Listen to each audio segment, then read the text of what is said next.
আলহামদুলিল্লাহ।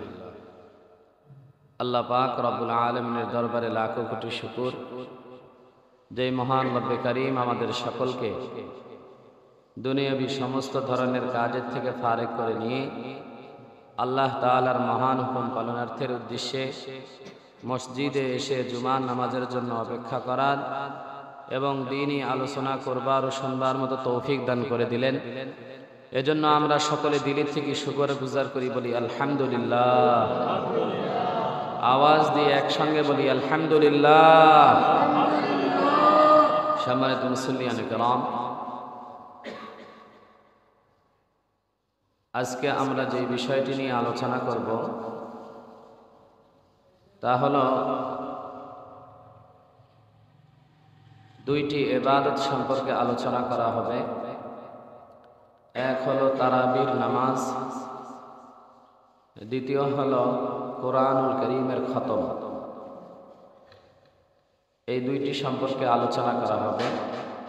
আমরা সকলেই মনোযোগ সহকারে শোনার জন্য চেষ্টা করব।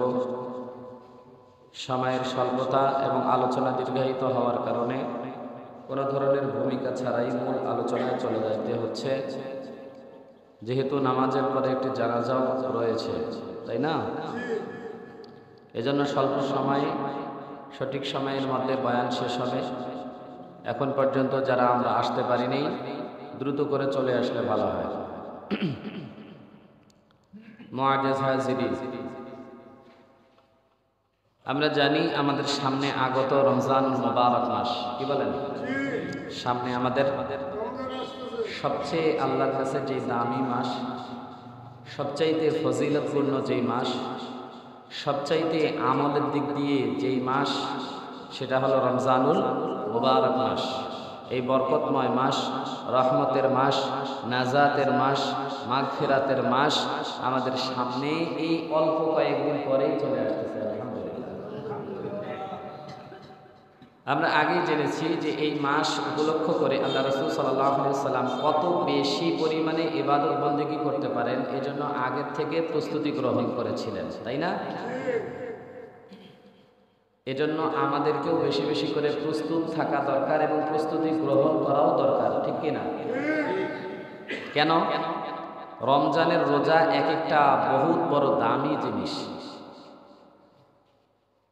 এক একটা রোজা এত ফজিলতপূর্ণ, যদি কেউ কাজা করে ফেলে, সারা জীবন ওটার কাজা যদি আদায় করে, তারপরে ওই একটা রোজার ফজিলত অর্জন করতে পারবে। আল্লাহু আকবার! কত বড় রমজানের এক একটা রোজা ফজিলতপূর্ণ। রমজানে কোনো ইবাদত করলে, নফল ইবাদত করলে সেটা 70 গুণ ডাবল সওয়াব বেড়ে যায়। সুবহানাল্লাহ। নফল ইবাদত করলে ফরজের সওয়াব পাওয়া যায়। তাহলে কত বড় একটা মাস আসতেছে, ঠিক কিনা? এই মাসের জন্য এখন থেকেই প্রস্তুতি গ্রহণ করা দরকার, এখন থেকেই নিয়ত করা দরকার। আল্লাহ, যত ঝামেলা আছে সবগুলো আমার শেষ করে দেন, রমজানে যেন কোনো ঝামেলা না থাকে। যত ব্যস্ততা আছে সবগুলো এখনই শেষ করে নেই, রমজানে যেন কোনো ব্যস্ততা না থাকে। একদল ভাই তো এমন আছি যারা রমজানকে ব্যবসার জন্য সাজিয়ে নিয়ে নিচ্ছে, তাই না? রমজানকে ব্যবসার জন্য সাজাইতেছে। আর একদল খেতে খামারে ফসল কিরকম ভালো ফলিয়ে রমজান মাসে ভালো মুনাফা কামাই করা যায়, এজন্য প্রচেষ্টায় আছে। যাই হোক, বিভিন্ন মানুষ বিভিন্নভাবে রমজান মাসকে সাজিয়ে নিয়েছেন। অনেক ব্যবসায়ী মাল স্টক করতেছে রমজান মাসে যেন ভালো মুনাফা পাওয়া যায়। ও ভাই, এটা গুনাহের কাজ না, এটা খারাপ না, করেন, কোনো সমস্যা নেই। কিন্তু আমাকে প্রাধান্য দিতে হবে রমজানুল মুবারক মাস, ইবাদতের দিক দিয়ে আমি আমার ইবাদতগুলোকে যেন সুন্দর করতে পারি, বেশি বেশি করে যেন ইবাদত করতে পারি। এজন্য আমাকেও সাজায় নিতে হবে, নিজেকে প্রস্তুত করে নিতে হবে, ঠিক কিনা? নিজেকেও প্রস্তুত করে নিতে হবে। শুধু দুনিয়ার কথাই চিন্তা করলে হবে না, আখিরাতের কথাও চিন্তা করতে হবে এবং এটাকেই প্রাধান্য দিতে হবে, ঠিক কিনা? এটাকেই প্রাধান্য দিতে হবে। যাই হোক, যারা মুত্তাকি, যারা মুমিন বান্দা, তারা কিন্তু অলরেডি তারা নিজেকে প্রস্তুত করে নিচ্ছে, নিজেদের পরিবারকে প্রস্তুত করে নিচ্ছে, সন্তানাদিদেরকে তালকিন দিচ্ছে, তাদেরকে বারবার বলতেছে, বাবা সামনে কিন্তু রমজান মাস, রমজান মাসে যত ব্যস্ততা থাক তুমি কিন্তু নামাজ পড়বা, তুমি কিন্তু কোরআন কারীমের তেলাওয়াত করবা, তুমি কিন্তু এইভাবে চলবা, ওভাবে চলবা, এই খারাপভাবে চলবা না, গুনাহের কাজে লিপ্ত থাকবা না। এভাবে অনেক বাবা মা তাদের সন্তানদেরকে বলাবলি করতেছে, নিজের স্ত্রীদেরকে বলাবলি করতেছে, আত্মীয় স্বজনদেরকেও বলাবলি করতেছে। এমন মুসলমান খুঁজে পাওয়া যাবে কি যাবে না? যাবে। তো তাদের মতো আমি কেন হতে পারবো না? প্রশ্ন এই জায়গায়, তাদের মতো আমি কেন হতে পারবো না? আমাকেও তাদের মতো হওয়ার জন্য চেষ্টা করতে হবে, ঠিক কিনা? আমাকেও তাদের মতন হওয়ার জন্য চেষ্টা করতে হবে। এজন্য সকলেই খুব মনোযোগ সহকারে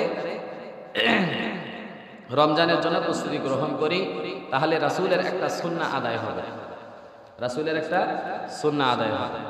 যাই হোক, যে কথাটি বলতেছিলাম, আল্লাহ রাসূল সাল্লাল্লাহু আলাইহি ওয়াসাল্লাম সাহাবায়ে কেরামদেরকে রমজানুল মুবারক মাস আসার আগে ডাক দিয়ে ভাষণ দিতেন, বয়ান করতেন। ও সাহাবায়ে কেরাম, জানো তোমাদের সামনে এমন এক মাস আসতেছে যেটা খুব বড় একটা বিরাট প্রতিদানের মাস আসতেছে। সুবহানাল্লাহ। কদ আযাল্লুকুম শাহরুন আযীম, তোমাদের সামনে এমন এক মাস আসতেছে যেটা বিরাট বড় একটা মাস, ইবাদতের দিক দিয়ে, রহমতের দিক দিয়ে, বরকতের দিক দিয়ে, নাজাতের দিক দিয়ে, মাগফিরাতের দিক দিয়ে, সওয়াবের দিক দিয়ে, রিজিকের দিক দিয়ে, এক কথায় সব দিক থেকে একটা বড় মাস তোমাদের সামনে আসতেছে। সাহাবায়ে কেরামদেরকে আগ্রহ দিতেন। আল্লাহ তাআলা এই মাসে বান্দাদের প্রতি নেক দৃষ্টি দেন, নেক দৃষ্টি, নেক দৃষ্টিতে, স্পেশাল দৃষ্টিতে তাকাইতে থাকেন। বান্দা কতটুকু ইবাদত করে, এই মাসে কিরকম আল্লাহ তাআলার কাছে হাদিয়া পৌঁছায়, এজন্য আল্লাহ নেক দৃষ্টিতে তাকায় থাকেন বান্দা কতটুকু ইবাদত করে। এজন্য আল্লাহ তাআলাকে বেশি বেশি করে ইবাদত দেখানো দরকার আছে কিনা? এজন্য সকলকেই নিয়াত করতে হবে এই মাসের জন্য বেশি বেশি করে ইবাদত বন্দেগী করা যায়। আল্লাহ রাসূল সাল্লাল্লাহু আলাইহি ওয়াসাল্লাম বলতেন, ও সাহাবায়ে কেরাম, তোমরা এই রমজানুল মুবারক মাস যদি পেয়ে যাও তাহলে 4টা আমল বেশি বেশি করে করবা। কয়টা আমল? এটা হলো নবীজির শুরুর ভাষণ। 4টা আমল বেশি বেশি করে করবা। এমন 2টা আমল যে 2টা আল্লাহর সন্তুষ্টির জন্য, আর 2টা আছে এমন যে 2টা তোমাদের নিজেদের জন্য না করে উপায় নেই, করতেই হবে। যে 2টা আল্লাহর সন্তুষ্টির জন্য সেটা কি? আল্লাহ রাসূল বলেন, 1 নম্বর হলো যে তোমরা বেশি বেশি করে কালিমা তৈয়্যিবা অথবা কালিমার জিকির করবা। সুবহানাল্লাহ। কালিমার জিকির করবা, লা ইলাহা ইল্লাল্লাহ, লা ইলাহা ইল্লাল্লাহ, লা ইলাহা ইল্লাল্লাহ মুহাম্মাদুর রাসূলুল্লাহ। এই কালিমার জিকির যদি কেউ বেশি বেশি করে অন্য রিওয়ায়াতের মধ্যে আছে, অনেক বহুত ফায়দা আছে, আমি একটা বলে দেই। আল্লাহ রাসূল সাল্লাল্লাহু আলাইহি সাল্লাম জানিয়ে দিয়েছেন, কেউ যদি দৈনিক 100 বার এই কালিমাটা তেলাওয়াত করে তাহলে তার চাইতে বড় নফল ইবাদতকারী দুনিয়ার জমিনে আর কেউ থাকবে না। ওই ব্যক্তি থাকবে, ওই ব্যক্তি থাকবে যে ব্যক্তি তার চেয়ে একবার হলেও বেশি পড়েছে। তার মানে যে 101 বার পাঠ করেছে সে ওই দিন আল্লাহর জমিনে সবচাইতে বড় নফল ইবাদতকারী। ওই ব্যক্তির চেয়ে বেশি নয় যে ব্যক্তি আবার 102 বার পাঠ করেছে। এক কথায় যারা বেশি বেশি করে কালিমার তৈয়্যিবার বা অন্যান্য কালিমার জিকির করবে, এই কালিমার লা ইলাহা ইল্লাল্লাহর জিকির যে বেশি বেশি করে করবে, যে সবচাইতে বেশি করবে, আল্লাহর জমিনে সে সবচাইতে বড় নফল আবেদ, নফল ইবাদতকারী সেই দিনে সে গণ্য হবে। এজন্য বেশি বেশি করে কালিমা তৈয়্যিবার জিকির করা দরকার আছে কিনা? দ্বিতীয় নম্বর, আল্লাহর সন্তুষ্টির জন্য যে আমলটা, আল্লাহ রাসূল বলেন বেশি বেশি করে ইস্তেগফার করো। সুবহানাল্লাহ। বেশি বেশি করে কি করবে? ইস্তেগফার করবে। যদি কেউ বেশি বেশি করে ইস্তেগফার করে, বহুত ফায়দা, বহুত ফায়দা। তার থেকে একটা ফায়দা এমন যে আল্লাহ তাআলা তার জীবনের যে গুনাহগুলো আছে এই সব গুনাহগুলো আল্লাহ মিটাই দিবে। সে আল্লাহর কাছে খুবই প্রিয় বান্দা হবে এবং আল্লাহর এত প্রিয় বান্দা হবে যখনই যা দোয়া করবে মুস্তাজাবুদ দাওয়া, তখনই আল্লাহ তার দোয়াটাকে কবুল করে নেবেন। কোন আমলের কারণে? ইস্তেগফারের আমলের কারণে। যে যত বেশি ইস্তেগফার করবে তার তত গুনাহ মোচন হবে। যে যত বেশি ইস্তেগফার করবে আল্লাহ তারে কাছে টেনে প্রিয় বানায়া তার যে দোয়া করবে সেই দোয়াই আল্লাহ কবুল করবে। তাহলে আমরা চাই তো আমাদের দোয়াগুলো কবুল হোক, ঠিক কিনা? তাহলে আল্লাহ সন্তুষ্টির জন্য এই দুইটা আমল বেশি বেশি করার জন্য আদেশ করেছেন কে? আল্লাহ রাসূল সাল্লাল্লাহু আলাইহি সাল্লাম। আর যেই দুইটা আমল নিজের জন্য না করলেই নয়। এক নম্বর হলো আল্লাহ রাসূল বলেন আল্লাহুম্মা ইন্না নাসআলুকাল জান্নাতা ওয়া নাউযু বিকা মিনান নার। এই দোয়াটা বেশি বেশি করে করবা। কেন? জান্নাত বেশি বেশি করে চাইতে হবে আল্লাহর কাছে। এই মাসে যেহেতু দোয়া কবুল হবে, এই মাসে যেহেতু জান্নাতকে স্পেশালি ভাবে সাজানো গোছানো করা হয়, এজন্য তোমরা এই মাসে বেশি বেশি করে তোমরা জান্নাত কামনা করো, আল্লাহর কাছে জান্নাত চাও। আর জাহান্নাম থেকে মুক্তি চাও। কেন? এই মাসে জাহান্নামের মধ্যে জাহান্নামের দরজাগুলো বন্ধ করে দেওয়া হয়, বান্দার প্রতি নেক দৃষ্টি দেওয়া হয়, অশেষ রহমত আর বরকত ঢালা হয়। সুতরাং তোমরা আল্লাহর কাছে জাহান্নাম থেকে পানাহ চাও, জাহান্নাম থেকে মুক্তি চাও। দোয়া কবুলের মাস, দোয়া কবুল হবে। এজন্য অন্য মাসে দোয়া কবুল হবে না না হবে সেটা আলাদা জিনিস। এই মাসে যেহেতু দোয়া কবুল হবে, বান্দা দৈনিক প্রত্যেক দিন একটা করে দোয়া অবশ্যই আল্লাহ কবুল করবেন। এজন্য বেশি করে জান্নাত থেকে তোমরা জান্নাতের আশা করো, জান্নাত চাও, আর জাহান্নাম থেকে মুক্তি চাও। এই দুইটা আমল বেশি করে করতে হবে। তাহলে চারটা আমল। এক হলো কালিমার জিকির, 2 নম্বর হলো ইস্তেগফার বেশি করে পাঠ করা, 3 নম্বর হলো যে জান্নাত চাওয়া, আর একটা হলো জাহান্নাম থেকে পানা চাওয়া। এই মাসে বেশি বেশি করে সারা বছরের থেকে এই মাসের জন্য, বছরের শুরু থেকে নিয়ে এই মাসের জন্য আল্লাহ রাসূল বলেন যে জান্নাতকে সুসজ্জিত করা হয় বান্দাদের জন্য। বান্দা যেমন আমল করে তার জন্য জান্নাতটা তেমন সুসজ্জিত করা হয়, ঘ্রাণ ছিটিয়ে দেওয়া হয়, সুন্দর সুন্দর ঘ্রাণ দেওয়া হয়। এমনকি জান্নাত এই মাস আসার যেই দিন আসবে, শুরু হবে, সেই দিন থেকেই জান্নাতের মধ্যে এমন একটা বাতাস প্রবাহিত হতে থাকে যে জান্নাতের দরজাগুলো, জান্নাতের কড়াগুলো, জান্নাতের গাছগুলো, জান্নাতের লতাপাতাগুলো হেলতে থাকে আর দুলতে থাকে। এমন সুগন্ধি আর এমন সুবাতাস চতুর্দিকে ছড়িয়ে পড়ে। জান্নাতের হুররা তারা জান্নাতের বালাখানার বাইরে এসে তারা বলতে থাকে, আহ আজকে জানি কোন রাত, কে আসো এমন বান্দা যারা আমাদেরকে বিবাহ করবা, কে আসো আমাদের জন্য আল্লাহর কাছে দরখাস্ত করবা, কে আসো এমন বান্দা। আর জান্নাতের ফেরেশতা রেদওয়ানকে জিজ্ঞাসা করা হয়, ও জান্নাতের ফেরেশতা রেদওয়ান, আজকে কোন রাত? বলা হয় আজকে হলো রমজানুল মুবারক মাসের প্রথম রাত। বলুন না সুবহানাল্লাহ। জান্নাতের হুররা আমাদের জন্য অপেক্ষা করতে থাকে। ও ভাই, তাহলে বেশি বেশি করে আমল রমজানুল মুবারক মাসে করা দরকার আছে কিনা? আছে। আল্লাহ তাআলা এই মাসের রোজাকে ফরজ করে দিয়েছেন এবং তারাবির নামাজকে আল্লাহ তাআলা সুন্নাত করে দিয়েছেন। সহিহ ইবনে খুজাইমার হাদিসে এসেছে, আল্লাহ রাসূল সাল্লাল্লাহু আলাইহি সাল্লাম বলেন, জাআলাল্লাহু সিয়ামাহু ফারিদাতান ওয়া কিয়ামাহু তাতাওউআন ওয়া কিয়ামা লাইলিহি অথবা ওয়া কিয়ামাহু তাতাওউআন। আল্লাহ তাআলা রমজানের রোজাকে ফরজ এবং তারাবির নামাজকে সুন্নাত করে দিয়েছেন। সুবহানাল্লাহ। রমজানের রোজা সম্পর্কে ইনশাআল্লাহ আগামীতে আমরা আরো আলোচনা শুনব। আজকে যেহেতু আমরা আমাদের সামনে তারাবিটা আগে আসতেছে, এজন্য তারাবির আলোচনাটাই আমরা করব ইনশাআল্লাহ। তারাবিহের নামাজ, এটা আল্লাহর রাসূল সাল্লাল্লাহু আলাইহি ওয়াসাল্লাম বলেন যে এটা সুন্নাত করে দেওয়া হয়েছে। তারাবির নামাজ এটা অন্য এক হাদিসের মধ্যে এসেছে, আল্লাহ রাসূল বলেন যে ইন্নাল্লাহা ফারাদা সিয়ামা রমাদান ওয়া সানানতু লাকুম কিয়ামাহু। আল্লাহ রমজানের রোজাকে ফরজ করে দিয়েছেন আর আমি তোমাদের জন্য তারাবির নামাজকে, রাত্রে জাগরণ করে ইবাদত করাকে সুন্নাত করে দিয়েছি। ওয়া সানানতু লাকুম কিয়ামাহু, আমি তোমাদের জন্য রাত্রের ইবাদত অর্থাৎ এই তারাবির নামাজ পড়াকে সুন্নাত করে দিয়েছি। সুবহানাল্লাহ। কেমন সুন্নাত? যেই সুন্নাতটা পড়তে হবে, যদি কেউ না পড়ে তাহলে সে গুনাহগার হয়ে যাবে। কি হবে ভাই বলেন, সকলে বলেন, যদি কেউ তারাবির নামাজ না পড়ে কি হবে? তাহলে এটা বড় ধরনের সুন্নাত, সুন্নতে মুআক্কাদা। কি বলেন? সুন্নতে মুআক্কাদা, বড় ধরনের সুন্নাত। যদি তারাবির নামাজ না পড়ে তাহলে বান্দা কি হবে? গুনাহগার হবে। অনেক মানুষ আবার মনে করে সারাদিন রোজা রাখি নাই, তাহলে তারাবিটা পড়বো কিনা।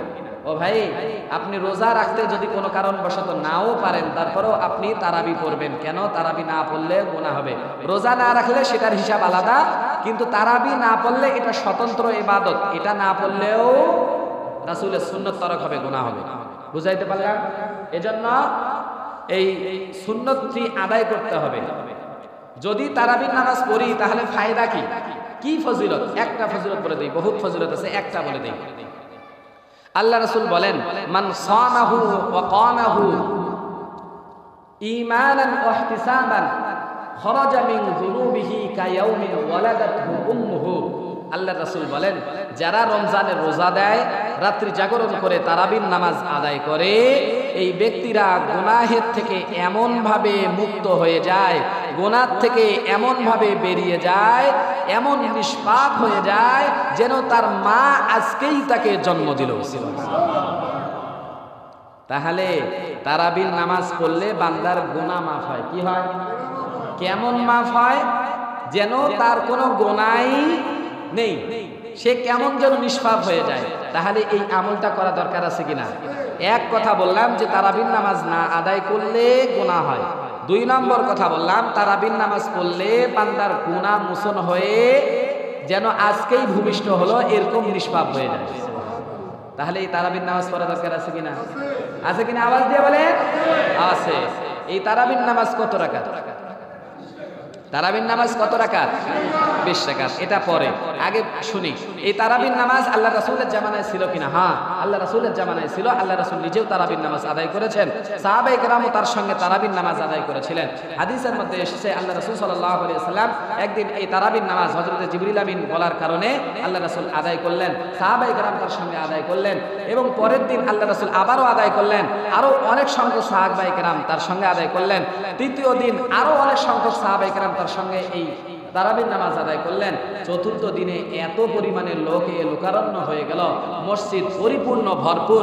আল্লাহ রাসূল সেই দিন আর আসেন না থেকে ঘরের মধ্যেই নামাজ আদায় করেছেন। ফজরের নামাজ আদায় করার পরে সাহাবায়ে কেরামদেরকে বললেন যে আমি এই কারণে তোমাদের কাছে, আমি জানি যে তোমরা এসেছো, মসজিদ ভর্তি হয়ে গেছে, এটা আমার জানা আছে, তারপরেও আমি নিজ ইচ্ছায় আসি নাই। কেন জানো? এই কারণে আসি নাই যে আমি যেই কাজ নিয়মিত করতে থাকি, আমি যেই কাজ প্রত্যহ করতে থাকি, না জানি আমার ভয় হয় এই কাজকে আল্লাহ তাআলা আবার তোমাদের জন্য ওয়াজিব করে দেন কিনা। আল্লাহ তাআলা এই কাজকে তোমার জন্য ওয়াজিব করে দেন কিনা, এজন্য আমি এই ভয়ে আসিনি। তার মানে সাহাবায়ে কেরাম যেই জিনিসটাকে গুরুত্ব দিতে থাকেন, এই জিনিসটাকে যদি আল্লাহর রাসূলও গুরুত্ব দিতেন, তাহলে এই জিনিসটা বান্দাদের জন্য জরুরি হয়ে যাইতো রাসূলের গুরুত্ব দেওয়ার কারণে। এজন্য আল্লাহ রাসূল যেন বান্দার উপরে সহজ হয়, উম্মতের জন্য যেন সহজ হয়, তাদের জন্য যেন সুন্নতেই পর্যায়ে থেকে যায়, এজন্য আল্লাহ রাসূল নিজ ইচ্ছায় তরক করেছিলেন। তরক করেছিলেন বলতে এককভাবে আদায় করেছিলেন। তো পরবর্তীতে সাহাবায়ে কেরাম এটাকে নিয়মিত তারা আদায় করতেছিলেন। কেন? সাহাবায়ে কেরাম যদি সারা জীবন নিয়মিত আদায় করে, তারপরেও তাদের উপরে আর জরুরি, ওয়াজিব বা ফরজ হওয়ার আশঙ্কা নেই। কিন্তু আল্লাহর রাসূল যদি নিয়মিত করেন, তাহলে উম্মতের জন্য এটা কঠিন বিধান হয়ে যাবে। এজন্য আল্লাহ রাসূল ছেড়ে দিয়েছিলেন। এটার অর্থ এটা নয় যে এখন আমরাও ছেড়ে দিব, তাই নাকি? সাহাবায়ে কেরাম সদা সর্বদা নিয়মিতভাবে তারাবির নামাজ আদায় করেছিলেন। এমনকি হযরতে ওমর রাদিয়াল্লাহু তাআলা আনহু সাহাবায়ে কেরামদেরকে তার খেলাফতকালে সঙ্গে নিয়ে তিনি যেই কাজটি করেছিলেন, অনেকগুলো কাজের মধ্যে একটা কাজ তিনি চালু করেছিলেন, যে তারাবির নামাজ মসজিদে নববীতে তিনি সমস্ত সাহাবায়ে কেরামদেরকে নিয়ে জামাতের সাথে 20 রাকাত তারাবির নামাজ আদায় করেছিলেন। এবং ওই যে চালু করেছেন এখন পর্যন্ত আছে, এখনো মসজিদে হারামে 20 রাকাত, মসজিদে নববীতে এখনো 20 রাকাত, এবং সারা পৃথিবীর অসংখ্য অগণিত মসজিদে এখন পর্যন্ত 20 রাকাত তারাবির চালু রয়েছে। তাহলে আমরা বুঝলাম যে হযরতে সাহাবায়ে কেরামদের যুগ থেকেই তারাবির নামাজ কয় রাকাত আসতেছে? তারাবির নামাজ কয় রাকাত? তাহলে 20 রাকাত। আমরা পড়ব কয় রাকাত? 20 রাকাত। অনেকে আবার তুচ্ছ করে বলে যে হযরতে ওমর চালু করেছে, এটা তো আর রাসূল চালু করে নাই, তাহলে কি এটা করতে হবে নাকি? আল্লাহ রাসূল অন্য হাদিসের মধ্যে বলেন যে আলাইকুম বিসুন্নতি ওয়া সুন্নাতুল খুলাফাইর রাশিদিন আল মাহদিয়িন, আমার সুন্নত এবং হেদায়েত প্রাপ্ত যে খুলাফায়ে রাশেদা আছে তাদের সুন্নত তোমাদের জন্য আঁকড়ে ধরা জরুরি। তাদের সুন্নত তোমাদের জন্য আঁকড়ে ধরা জরুরি। এবার বলেন, ছোট করে দেখার কোনো আশঙ্কা আছে? কোনো আশঙ্কা নেই, ছোট করে দেখার কোনো সুযোগ নেই। অন্য হাদিসের মুসান্নিফ ইবনে আবি শাইবাতে বর্ণিত হয়েছে তারাবি পড়ব কয় রাকাত? আল্লাহর রাসূল বলেন 20 রাকাত। আর আল্লাহর রাসূল কয় রাকাত করেছিলেন? আল্লাহর রাসূল করেছিলেন 20 রাকাত। মুসান্নিফ ইবনে আবি শাইবাতে হাদিস এসেছে 7774 নম্বর হাদিসের বর্ণনা। আর ইবনে আব্বাস রাদিয়াল্লাহু তাআলা আনহু قال كان رسول الله صلى الله عليه وسلم يصلي في رمضان 20 ركعة والوتر। হযরত আব্দুল্লাহ ইবনে আব্বাস রাদিয়াল্লাহু তাআলা আনহু হতে হাদিস বর্ণিত, তিনি বলেন আল্লাহ রাসূল সাল্লাল্লাহু আলাইহি সাল্লাম রমজানুল মুবারক মাসে নামাজ আদায় করতেন তারাবির নামাজ 20 রাকাত, তার সাথে বিতের পড়তেন আলাদা। তাহলে কয় রাকাত তারাবির নামাজ? সবাই বলেন কয় রাকাত? 20 রাকাত পড়ব। যারা বলে 8 রাকাত 12 রাকাত তারা বলতেই থাকে। তারা কি বলতেই থাক, তাদের সঙ্গে আমাদের তর্ক করার দরকার নেই, তাদের সঙ্গে ঝগড়াঝাটিও করার দরকার নেই, তাদের সঙ্গে আমাদের কোনো কিছু ইখতিলাফ করার দরকার নেই। আমরা কত রাকাত পড়ব? 20 রাকাত পড়ব, তারাবি পড়ব 20 রাকাত। কেন? আল্লাহ রাসূল সাল্লাল্লাহু আলাইহি সাল্লাম থেকে আমল প্রমাণিত রয়েছে তারাবির নামাজ কয় রাকাত? 20 রাকাত। এবং দ্বিতীয় খলিফা হযরতে ওমর তিনি কি করেছিলেন? কয় রাকাত চালু করেছিলেন? 20 রাকাত। এবং সেটা জামাতের সাথে। কিসের সাথে? জামাতের সাথে। সুতরাং জামাতের সাথে নামাজ পড়া, তারাবির নামাজ পড়া এটাও হলো সুন্নতে মুআক্কাদা আল কিফায়া, মানে সকলের জন্য জরুরি নয়, তবে কিছু সংখ্যক লোক যদি আদায় করে জামাতের সাথে সকলের পক্ষ থেকে কি হয়ে যাবে? আদায় হয়ে যাবে। বুঝাইতে পারলাম? তবে তারাবির নামাজ যে পড়তে হবে এটা কিন্তু সুন্নতে মুআক্কাদা, এটা আদায় করতে হবে। আপনি এককভাবে পড়েন আর জামাতে পড়েন, আপনাকে পড়তেই হবে, না হলে গুনাহগার হবে। সুন্নত তরক করার জন্য কি হবে? গুনাহগার হবে। বুঝাইতে পারলাম? তাহলে তারাবি পড়ব কয় রাকাত? তারাবি কার জামানা থেকে প্রমাণিত? আল্লাহ রাসূল সাল্লাল্লাহু আলাইহি সাল্লামের জামানা থেকে প্রমাণিত এবং সাহাবায়ে কেরামদের যুগেও প্রমাণিত। তাবিঈন, তাবিঈনদের যুগ থেকেও তারাবির নামাজ কি প্রমাণিত। কয় রাকাত? জোরে চিল্লায় বলেন কয় রাকাত? যারা বলে 8 রাকাত, এক শ্রেণীর লোক আছে যারা বলেন 8 রাকাত, এরা আসলে দলিল আদিল্লাহ পড়ে, এরা মূলত তারাবির যে শাব্দিক অর্থ এটাই বোঝে না। কেন বলি? তারাবি এটা হলো বহু বচন, এর এক বচন হলো তারবিহাতুন। কি বলুন? তারবিহাতুন। এই তারবিহাতুন শব্দের অর্থ হলো আরাম করা, বিশ্রাম করা, একটু রেস্ট নেওয়া। তারবিহাতুন মানে 4 রাকাত পর পর মানুষ একটু বিশ্রাম নেয়, একটু বসে থাকে, একটু আরাম করে, এজন্য এই নামাজকে বলা হয় তারবিহাতুন, মানে হলো আরামের নামাজ। একটু পর পর মানুষ বিশ্রাম নেবে, এটা হলো বিশ্রামের নামাজ। বুঝাইতে পারলাম? বুঝাইতে পারলাম? এই তারবিহাতুনের দ্বিবচন, দ্বিতীয় বচন হলো তারবিহাতান। কি বলুন? তারবিহাতান। এক বচন হলো তারবিহাতুন, দ্বিতীয় বচন হলো তারবিহাতান। আর জমা বহু বচন যেটা, সেটাকে বলা হয় তারাবিহ। কি বলা হয়? তারাবিহ। তাহলে এক বচনে হয় 4 রাকাত, মানে 4 রাকাত পরে মানুষ কি করে? বিশ্রাম নেয়। তাহলে দ্বিবচন বলা হয় তারবিহাতানে। তারবিহাতানে মানে 8 রাকাত পরে কি করবে? রেস্ট নেবে, এটাকে বলা হয় তারবিহাতান। আর 12 রাকাত হোক, 16 রাকাত হোক, 20 রাকাত হোক, তার উপরে হোক, যত রাকাতে বাড়তে থাকুক না কেন, এই সমস্ত জমা যতগুলো হবে এই সবগুলোকে বলা হয় তারাবিহ। কি বলা হয়? তারাবিহ। তাহলে যে দোস্তরা বলেন যে তারাবির নামাজ 8 রাকাত, তারা মূলত এই তারবিহাতুন বা এই তারাবিহ শব্দের অর্থ বুঝেছে? বুঝেছে?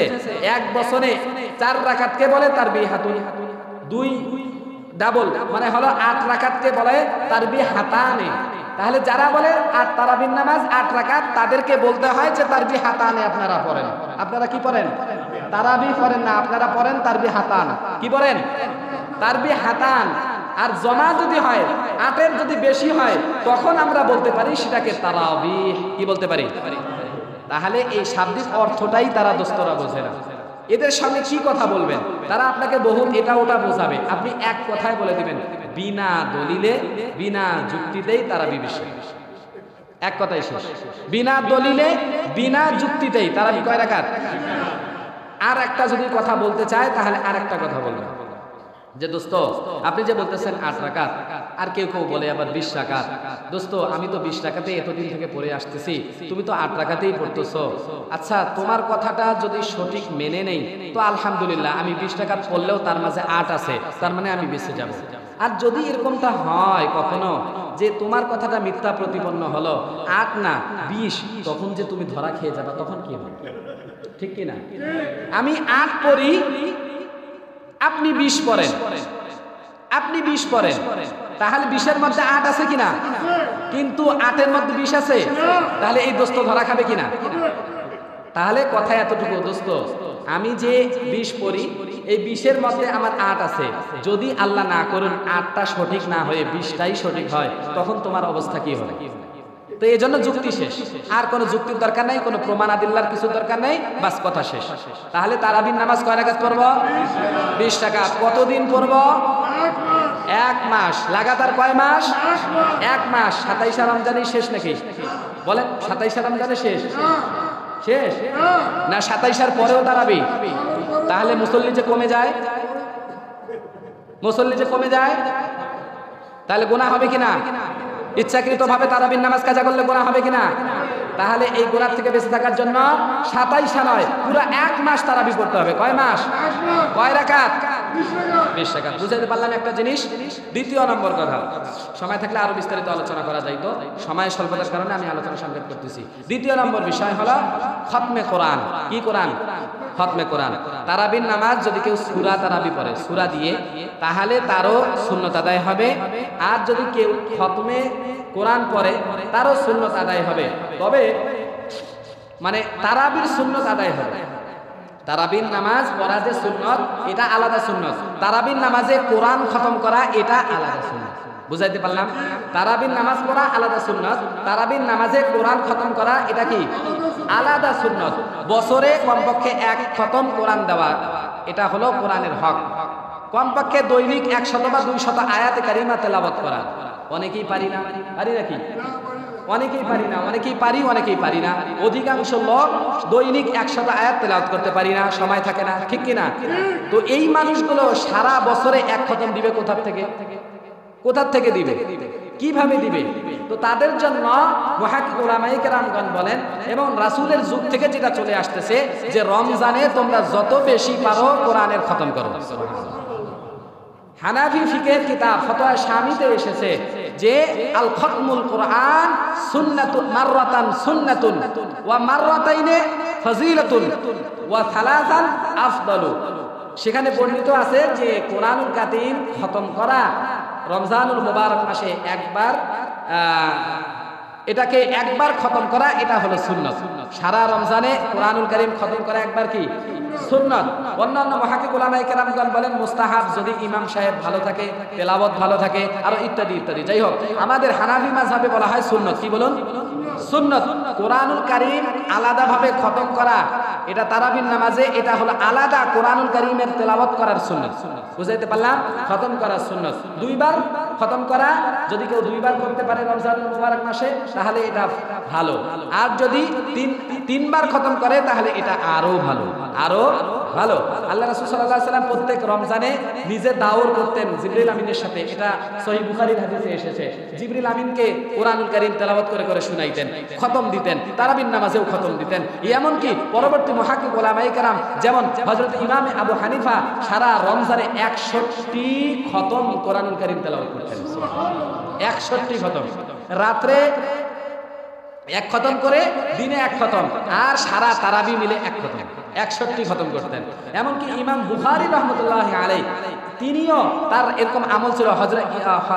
ইমাম হযরত ইবনে আসকালানী রাহমাতুল্লাহি আলাইহি ফাতুল বারীতে তিনি উল্লেখ করেছেন যে ইমাম বুখারী রাহমাতুল্লাহি আলাইহির আমল ছিল যে তিনিও এই রমজানুল মুবারক মাসে তারাবির নামাজে 20 আয়াত করে তিনি তেলাওয়াত করতেন। কানা ইউসাল্লি ফি কুল্লি রাকাআতিন 20 আয়াতান, 20 আয়াত করে তেলাওয়াত করতেন। তার মানে 20 আয়াত করে তেলাওয়াত করে তিনি এই পুরা রমজান মুবারক মাসে 1 খতম কোরআনুল কারীম তেলাওয়াত করতেন। এমনকি আপনার ফতহুল কদিরের মধ্যে সেখানেও আল্লামা ইবনুল হুমাম রাহমাতুল্লাহ আলাইহি তিনি উল্লেখ করেছেন যে হযরত ওমর রাদিয়াল্লাহু তাআলা আনহুর শাসন আমলে এমন ছিল, হযরতে ওমর লোকদেরকে এবং ইমামদেরকে নসিহত করতেন, তোমরা রমজানুল মুবারক মাসে পারতপক্ষে 3 খতম করে কোরআনুল কারীমের তেলাওয়াত করো। এটা কেন বলেছিলেন? সাহাবায়ে কেরামদের ইশক ছিল। আমাদের মাঝে তো ওই ইশক নেই, আমাদের মাঝে তো ওই ঈমানি মজবুতিয়ত নেই।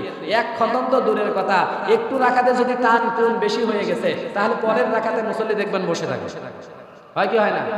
হ্যাঁ, এরকম হয় কি হয় না? ও ভাই, একটা জিনিস বোঝেন, কোরআন আপনার জন্য সুপারিশ করবে। আল কোরআন মুশাফফা, আল কোরআন শাফিউন মুশাফফা, কোরআন আপনার জন্য সুপারিশ করবে। ওমা হিল্লুল মুসাদ্দাক, এবং কোরআন আপনার জন্য বিতর্ক করবে আপনাকে জান্নাতে নিয়ে যাওয়ার জন্য। ফামান জাআলাহু আমামাহু ওয়াদাহু ইলাল জান্নাহ, এই জন্য যারা কোরআনকে তেলাওয়াত করবে, কোরআনুল কারীমের তেলাওয়াত শুনবে, এই ব্যক্তিদেরকে কোরআন আল্লাহর সঙ্গে তর্ক বিতর্ক করে, আল্লাহর সঙ্গে সুপারিশ করে, আল্লাহর সামনে সুপারিশ করে এই বান্দাকে জান্নাত পর্যন্ত টেনে নিয়ে যাবে। আর যারা এতটুকু আমল করতে রাজি নয় তাদের জন্য আল্লাহ রাসূল বলেন যে ফামান জাআলাহু খালফা যহরিহি, যারা কোরআনকে পিছনে ছেড়ে রাখবে, কোরআনের তেলাওয়াত করবে না, কোরআনের তেলাওয়াত শুনতে চাবে না, এইগুলো লোকদেরকে সাকাতাহু ইলান নার, কোরআন টেনে টেনে জাহান্নামের মধ্যে নিয়ে যাবে। নাউযুবিল্লাহ। ও ভাই, কোরআনের একটা হক আছে, এই হকটা যদি আমি আপনি আদায় না করি, কোরআন আপনার আমার বিরুদ্ধে অভিযোগ করে জাহান্নামে নিয়ে যাবে। নাউযুবিল্লাহ।